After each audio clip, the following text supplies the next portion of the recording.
La parole est à Monsieur Claude Goasguen. Merci, Monsieur le Président. La question se pose aujourd'hui sur les institutions européennes, et je voudrais adresser ma question au ministre des Affaires étrangères. À quoi sert l'Europe? À quoi sert l'Europe alors que, à la frontière de l'Europe, le massacre et le génocide religieux des minorités yazidis, des minorités chrétiennes, sous les yeux de l'Europe, nous laisse dans une indifférence totale, pas seulement en France, mais que visiblement la Commission européenne a d'autres choses à faire, sans doute très importantes. Mais néanmoins, est-ce que nous avons voulu une Europe qui soit à ce point spectatrice qu'elle laisse à ses frontières tuer et massacrer des chrétiens, les chrétiens d'Orient? Voilà la question. Alors la question que je pose au ministre des Affaires étrangères, j'entends bien que la France est engagée plus que d'autres nations dans ce grand cataclysme qui frappe le Moyen-Orient. Mais je voudrais que la France rappelle à la Commission européenne que ses objectifs ne sont pas simplement de mettre en place des technostructures et de gérer des affaires économiques, mais aussi de faire respecter l'identité européenne lorsque les droits de l'homme sont atteints à ce point et qu'on assiste à un génocide religieux. La deuxième question porte sur la Turquie.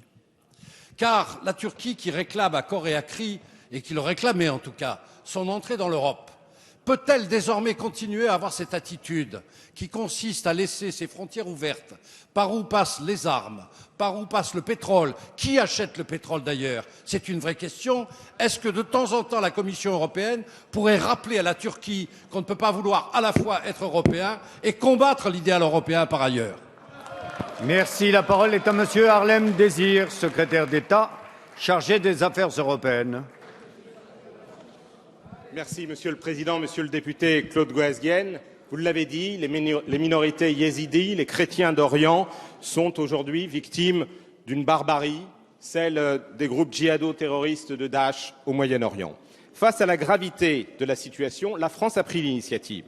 Le ministre des Affaires étrangères a présidé fin mars une réunion du Conseil de sécurité consacrée à cette question. C'était une première. La France a adressé un message clair. La communauté internationale doit se mobiliser pour permettre le retour des chrétiens et des autres minorités persécutées sur les terres qui sont les leurs. Nous avons proposé qu'une charte d'action soit élaborée avec 4 volets. Un volet humanitaire. Nous proposons la création d'un fonds d'aide au retour. Un volet militaire. La stratégie de la coalition internationale et des forces locales doit intégrer l'exigence du retour des minorités et la sécurisation de ce retour. Et la France est engagée, ainsi que de nombreux pays européens, même s'ils ne le sont pas tous, et s'il est vrai que nous souhaiterions que davantage de partenaires s'impliquent aujourd'hui dans ces opérations.